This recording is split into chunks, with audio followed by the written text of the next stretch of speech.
Good afternoon. My name is Dr. Paul Barish. I'm delighted to be here with you today. I'm sorry I can't be with you in person. Um, Sasha came to me very recently and asked me if I could step in. I'm glad to do so, but I'm on the road and it's late at night here. But I'm glad to be with you remotely. Unfortunately, I'm unable to be with you live because I'll be on a flight during the allotted time. So what I'd like to talk with you over the next 30 minutes is issues around safety and risk management. This is a wonderful congregation of people that come together, Ukrainian and Poles and other denominations working together to improve healthcare system and public health. I'm glad to answer questions afterwards. Sasha knows how to reach me. I'm glad to share my slides as well as the several of the papers from my team that I'll be sharing with you today. So I have no relevant financial disclosures for this talk. So this is the world that I live in, and as you can see, very busy, a lot going on. You can imagine that the technology, the culture, the environment is highly relevant and influential in shaping the performance that comes out of these rooms. We've known, both in Europe and the US over the last several years, a growing amount of adverse events that's being more recognized. These are examples in the media. You can see that these relate to children and adults. They relate to medication safety and surgeries. They're not unique just to the US. This is a report that was just published in Europe that looks at adverse events in the last several years during COVID. And according to this study that looked at risk to patients, it looked at patient engagement, it looked at long-term population health, there's been an increase of about 18 to 22% of adverse care in the last several years. So obviously very serious concerns. On the left here is the state of Maryland, an unusual state in the US. And you can see here, without going into the numbers, that there's a dramatic increase in the last 2 years of serious medical harm. That's not just the wrong medicine, but the wrong medicine that caused serious and ongoing disability. On the right, you see the Joint Commission report. And again, you can see here that over the last 3 years, you can see a dramatic increase in adverse events or sentinel events. These are not just in the US, but they represent what's happening around the world. Another example, this is a colleague of mine, David Bates, published a very seminal paper in January of this year, looking at the Harvard Crico hospitals, including my hospital where I trained at the Massachusetts General Hospital, where there's been a 22.4% adverse events over the last several years across all types. This includes medical and surgical, pediatric, ambulatory. In short, this is a phenomena that we need to recognize. Why do these things continue to happen in spite of so much work and many, many, many published papers on this topic? On the right here are several key reports that you should be aware of. On the right top is To Err is Human, published in 2000. On the top left is the Global Chasm in 2004. On the bottom left is the OECD, the organization that looks at Western democracies and looks at their safety and adverse care. And on the right is the Lancet Commission. All of these suggest that as much as 15% of patients in hospitals or clinics have adverse preventable harm across all types of patient care. When you look deeper, this is an analysis of the Joint Commission reports. You can see the main issues are leadership, communication, and human factors. So we'll talk more about these three things. And the challenge I want you to think about right now, and this is especially for my good friend Sasha, as well as to everybody listening from the education departments, how much right now in your curriculum is focused on the science of human factors, on the science of leadership, on the science of communication. So I hope to talk more about that a little bit later on. The fundamental question that we ask ourselves in all systems, either in medical schools or in aviation or nuclear power, any element of humans, is, do individuals learn? Is the team learning, and is the organization learning from every opportunity, from near misses, from other events to improve their performance?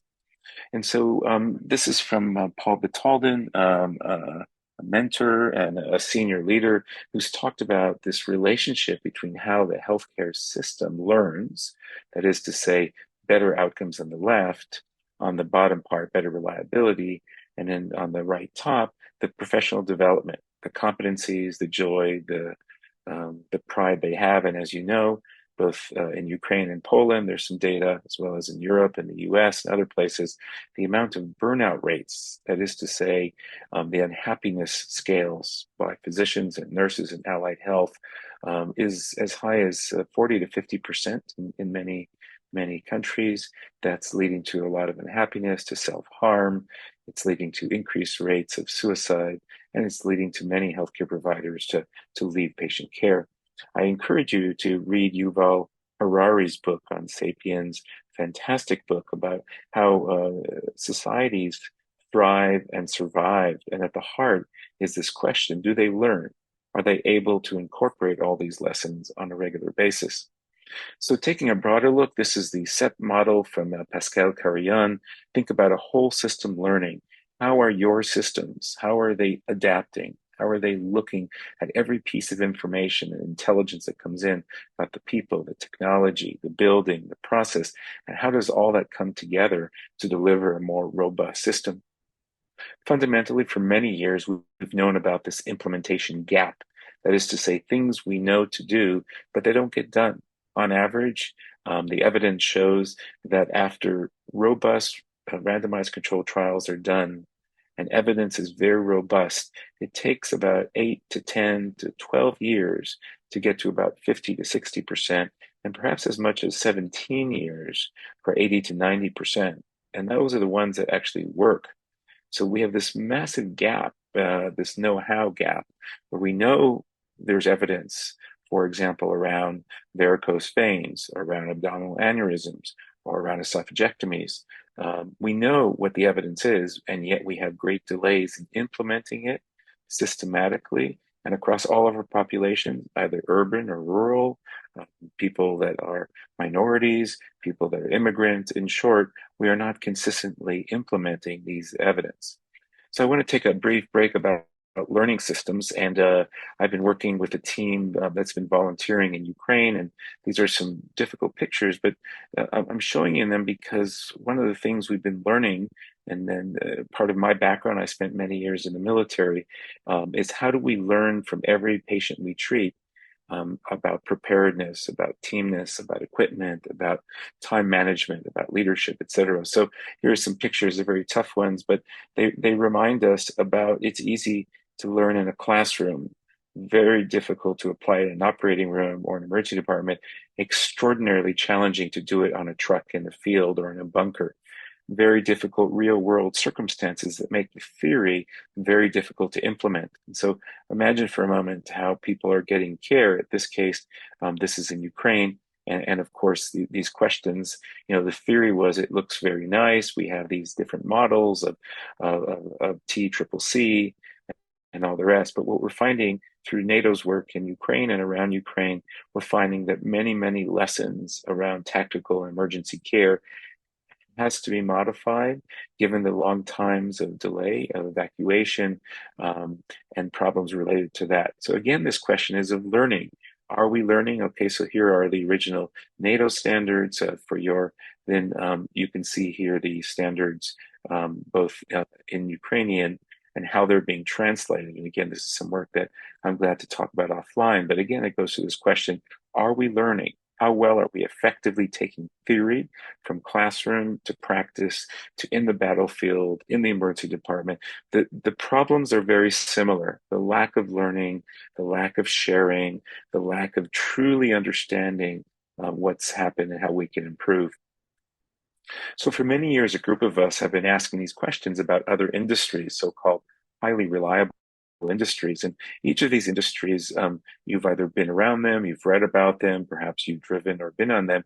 And the questions that arise from them is, how do they effectively deliver their work?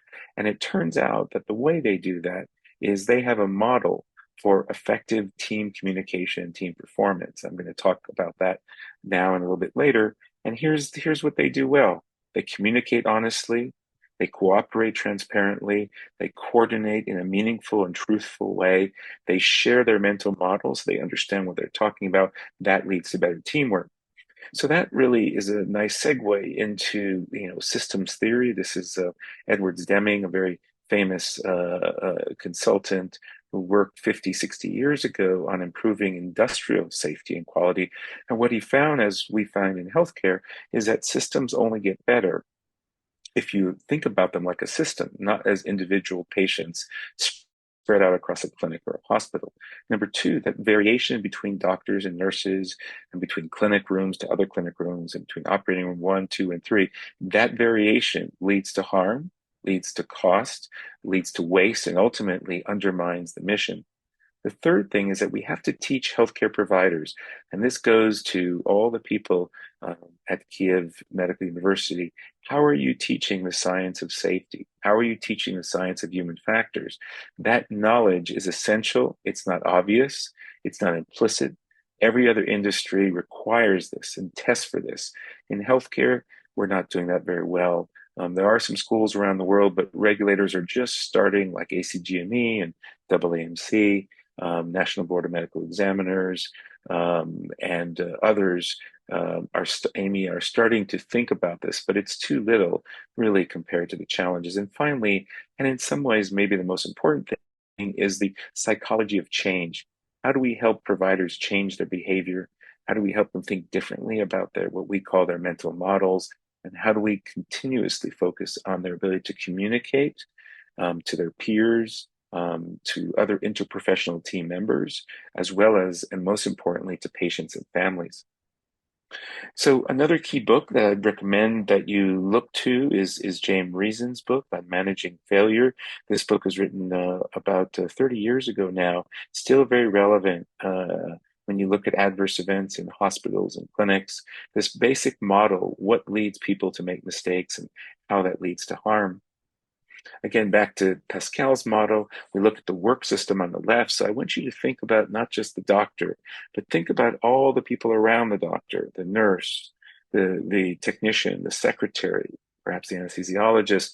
Then you think about what tools do they have, both hardware and software. And then you think about the room they're working in, the building they're working in, the ventilation system, and of course the culture around them. All this leads to creating an environment that's either safe and robust or is dangerous. One we call psychological safety, where people can speak up, and others where people are scared to speak up and scared to change and scared to reflect on their work.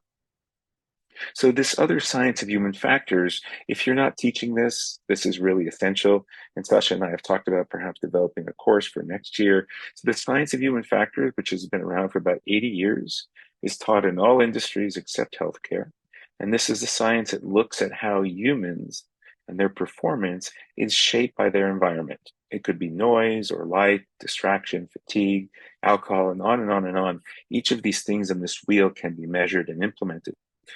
This leads to this fundamental idea that when we think about the work of a physician or nurse in the clinic, in the operating room, on the floor, that's quite different than what gets recorded on the chart and very different than what gets recorded on an Excel spreadsheet that's read by management. We talk about work as is versus work as imagined. The gap between these works, plural, is really the challenge for us leaders, educators, hospital executives, policy leaders. How do we make that work less? That is to say, how do we make the gap between what the nurses and doctors are doing, what they record on the paper or digital health medical record, what gets conveyed to middle managers about resources and time and throughput and flow, and finally, how the CEO and the president and the board and policymakers and Ministry of Health fund and support this work. So I'd like to give you an example. So this is from a recent book that we participated in from Johns Hopkins, looking at perioperative care. And in this book, we gave a case study there on a very large surgical system. We're looking from the left in the light blue. This is what happens when the patient comes to see the physician, needs a surgery. Each of these figures is part of a process map, a fundamental skill set that every medical student, and certainly every medical student in 2023, should know how to do. Very easy to do.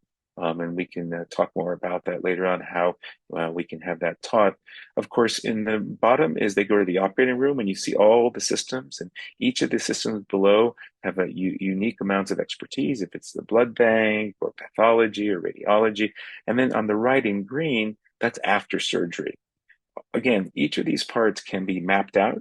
It can be time-stamped. Here you see the timestamp and motion milestones. Each of these things can be tracked, measured, and validated. So this is the work that we have been doing, and I believe this is the future of reliable healthcare, where each step of the way is identified, is mapped out. Each of the adjacencies, upstream, downstream, is understood, and we make sure that these transitions or handoffs from T0 to 1, from T4 to T5 is understood and is measured and is regularly fed back to each of these elements in the system. Here's another example. This is called a swim lane. And so we do this around ERAS, that's early recovery after surgery. And so you can see here from top to bottom and left to right, how we prepare the room, prepare the patient, prepare the people. Each of these steps is tightly coupled. So when one goes well, there's likely the next will go well. And conversely, when they don't go so well, the whole system can be delayed, and ultimately harm can happen to patients. So we've talked about human factors. So another example, these are medication errors. Each of these pictures represent a patient that was harmed because they were given a wrong dose of a drug or the wrong drug because the vial looked alike, had similar font, similar color, was in the same place. This led to adverse event.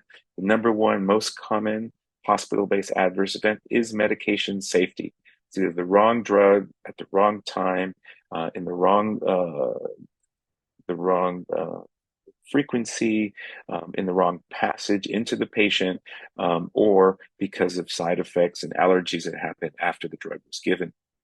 So we have been working for the last 10 years. This is some work in Spain, led by Daniel Arnal, in which 104 hospitals have been sharing data on a regular basis. So each hospital analyzes it, then de-identifies it, and shares it with the main office in Madrid. And then these lessons are shared on a regular basis. What we've been able to show is over a period of 10 years, we saw a 22% reduction in adverse medication events.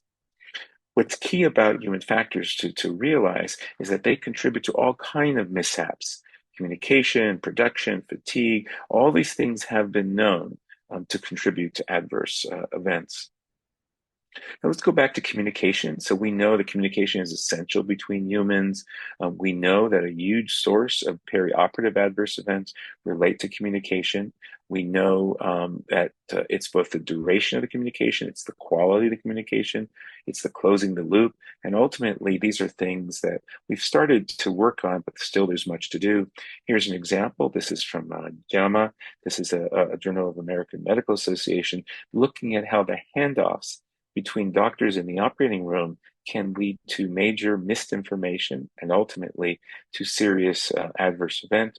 In this study, there was significant serious death and readmissions between a group that had handoffs during the case versus those that did not. We've also been learning from industries like Formula One, and Formula One is very good at mapping out the process. I'd encourage you, not quite Formula One, but related to that, watch the movie Ford versus Ferrari, where there's a lot of good visuals around this thing. So here you can see this is Ken Catchpol's work, now at MUSC in the US, looking at how Formula One map out the process and are able to get teams that in the pit crew teams are able to move from when they start about 15 minutes to get it right, moving it down to 2 minutes, and then finally moving it down to about 20 seconds, remarkably. Changing the tires, changing the fueling up, checking the electrical circuits, talking to the driver, making sure the car is safe, and getting the car out. So here's Ken Catchpol's data. You can see before and after they introduced a protocol for handing off patients from the operating room to the recovery room. You can see that there was a 16, 18% decrease in misinformation, decrease in errors, and remarkably, it also took less time. So it's also much more efficient. So when we go back to mapping out the process, this is some work. We've done a lot of work in pediatric cardiac surgery. These are all the steps that a child family have to undergo when the child sees the provider until they're seen after their procedure. Another example of looking at mapping out the process on handoffs, we've done a lot of work on transitions of care before the OR, in the OR, and post-OR. And again, when you use these tools, so this is called a swim lane map. We use different techniques, Six Sigma and Lean, in order to understand the flow of providers from left to right. And then you can see from top to bottom each of the providers. So, for example, on the top, it's a CRNA nurse, then it's a surgeon, and it's others, and how they interact with each other. We have lots and lots of data showing that interoperative handoffs are associated with an increase in morbidity and mortality. So what are we doing to deal with that? The key thing we've learned, and this is Amy Edmondson's work, is creating a culture of safety where people are comfortable saying, something's wrong, we're missing something, this isn't good enough, please don't leave the room yet, I need some help on this, and things like that. This is some work from a PhD student of mine in Norway. We looked at half of the population in Norway, about 2.2 million. We were able to correlate the psychological safety of these nurses and increase patient risk and death. So, in brief, the more nurses feel disrespected, not trusted, not listened to, more patients die in the hospital. This is a very robust finding. We examined in total 46,000 students. Thousands of nurses are involved in this over many years using a very robust annual survey. And again, this power of psychological safety on the one hand versus psychological danger. Here's some more work on the left from my team many years ago, looking at pediatric surgical teams. A third of the team members from high-powered pediatric cardiac surgical centers were scared to speak up. They were scared to say, something's wrong. I need help. One of the team members isn't up to speed. On the right is some work from a good friend of mine, Masashi Uematsu from Japan, looking at how non-technical communication, leadership, and other issues cause adverse events in Japan.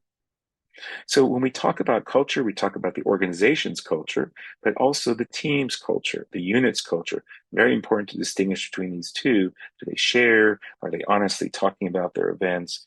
Do they support each other? And are they mutually enhancing each other? So I want to share with you something called Team Steps. This is a software and a learning program that a group of us developed many years ago. And the idea is, how can we better think about this flow of providers over time and over tasks?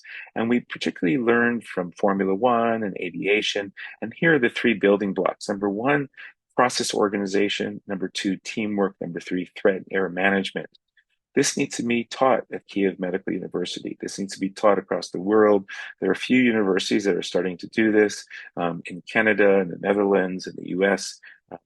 But more needs to be done to incorporate these things multiple times in the classroom, then in the simulator, then in other types of exercises, because it's very hard to do this unless you do this on a regular basis. This is a powerful book that I recommend you look at by Patrick Lencioni. And Lencioni's book argues that if team members don't trust each other, they're not going to speak up, they're not going to give any comments, and then they won't be committed to the task and they won't be accountable. He also talks about the fact that if people don't speak up face to face, then they talk about them behind their backs. And so we know this is a problem and we need to address it by creating a safe space. This is the Team Steps training. These are some of the materials we've published. As of recently, about 700 scientific articles have come out around this. And again, it's structured around trust, communication, and shared mental models. Here's what it looks like: knowledge, skills, and attitudes. Again, we could bring Team Steps to Ukraine or to Poland and set up a train the trainers program. And ultimately, this should be part of the training in Poland and Ukraine. At present, it's being used in about 1,500 hospitals in the US and in about 60 countries. Another element of communication is what we call closed communication. In this case, we have people learn how to run a cardiac arrest code or respiratory code by not actually looking, but just following and making sure the messages are so-called closed until people verify what information was used and how it was used. We've also learned about these handoffs. There's different styles of handoffs. So we have to train people how to do these handoffs. There's different types of ways to do it, how to make sure that the context is understood, that the parties are paying attention and focused, that the receiving characteristics of the person who's coming in, and finally, that there's adequate time to have external feedback and process. So another key thing around this is debriefing. So after we have a handoff, very, very briefly, we ask each other, did it go well today? What can we do better? What do we make sure doesn't happen again? And how do we make sure it doesn't happen again? Right? So this is some of the data on the team steps. You can see here 182,000 patients in the US VA Surgical Quality Improvement Program, and you can see an 18% reduction in mortality. So a remarkable piece of work led by Jim Bajan and his team at the VA. The key here, as you can see in red, is you need a change management program. So this is what I think, Sasha, this is what KMC can do, is introduce the science of improvement with the real culture and change management in the program. So I want to wrap this up soon. I want to talk a little bit just about measuring risk. All these techniques come from industry, either from Six Sigma and Lean, or from high reliability organizational models, or from the science of risk management. This is called a fishbone diagram. And a fishbone diagram helps to capture on one sheet many, many different pieces of data. In this case, this is 50 different patients. All this information is fed into the arrows to the right, and we use this to assess the risk factors. In this case, the danger of junior doctors or doctors in training to do invasive procedures like NG tubes, central lines, Foley catheters, intubations, and things of that nature. Another technique called pheromone effects analysis, very simple to learn. We're able to quantify our assumptions about the risk of each of the steps of the way after we map out the process, after we talk to the nurses and doctors, we quantify it. And with that quantification, as you can see here, on the left is the process map, in the middle is the pheromone analysis, and then on the right is the prioritization of each of them. Here highlighted, you can see we have a risk score. Now we know which of all the 35 steps we should focus on because it's severe, because it happens a lot, and therefore it's likely to cause harm to a patient. Two examples. This is the same hospital. We applied these techniques called process control charts. These are a basic statistical model to understand, was the change on each of these months truly significant? And you can see over time how the surgical site infections dramatically went down after we did the intervention of the culture, the team training, and other things as well. Here's another example. This is from Norway, from some work that we've been using. It's called Global Trigger. It's a tool in which we don't we go to, for example, all patients who've had an adverse event, or all patients have received Narcan, a reversal of morphine. And what you can see here is that by using trigger tools in Norway, you can see that they were able to reduce the amount of adverse events in Norway from 16% to 13%, and serious events went down from 0.65% to 0.28%. So that's a remarkable improvement between 30 and 80% over a period of 10 to 11 years. So I want to wrap up now. Several final slides. This is the patient safety movement. I'd recommend you go to their website.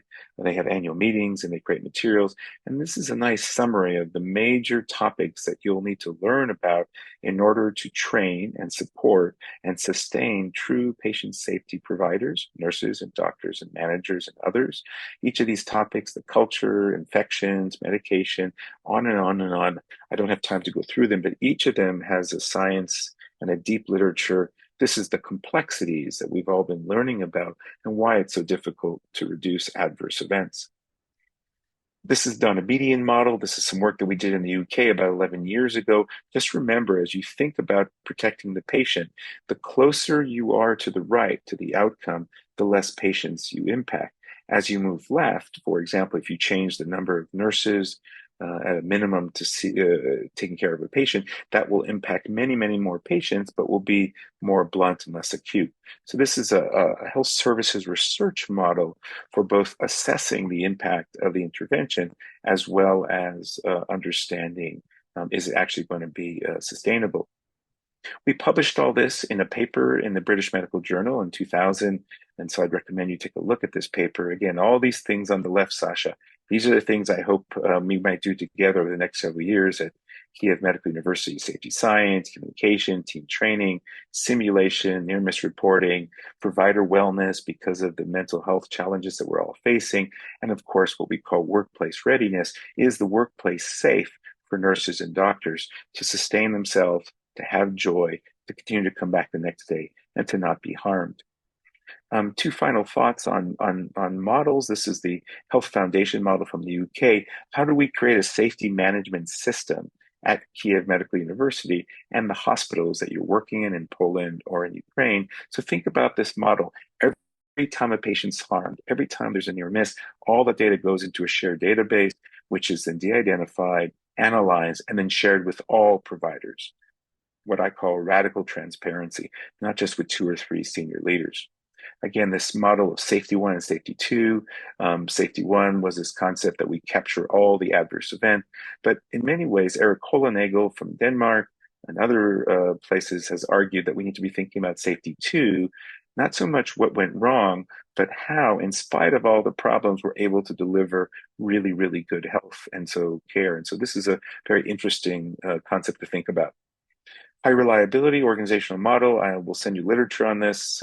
This is a powerful model in other industries. What I want you to take away from this is that it doesn't matter how much you record and analyze and monitor. If you don't deal with the culture, if there's psychological fear and intimidation, it's very difficult to get good patient outcomes. So I think this is my final slide. We look at process design, culture design, and human factors. This is where I think we have to revisit the curriculum in medical schools, focused on these axes, because this is what matters to women in labor. This is what mattered to a patient who's been shot. This is what matters to a patient who's having esophagectomy for a cancer. These are the things. So I think, yeah, this is actually the near final. So again, this is some work we did 18 years ago. Safety in healthcare depends on the harmony and trust. So how do we build better trust amongst interprofessional teams, nurses and pharmacists and therapists and doctors? And how do we do it at the team level in order to support the organization in whole? So this is one of the books we've had. We've published about 200 papers on these topics and about 5 books. This is one of them for your interest and follow up. So I'm going to end there. Unfortunately, I can't be with you today. Thank you so much for inviting me to deliver this keynote. I wish you well in the conference. Sasha can give you my email. I'm delighted to answer questions and send you the slides and references, and hopefully this is a beginning of a fruitful collaboration in which we can do both applied research as well as teaching and training of these concepts at Kiev Medical University. I wish you all the best in your conference today, and take good care. Bye now.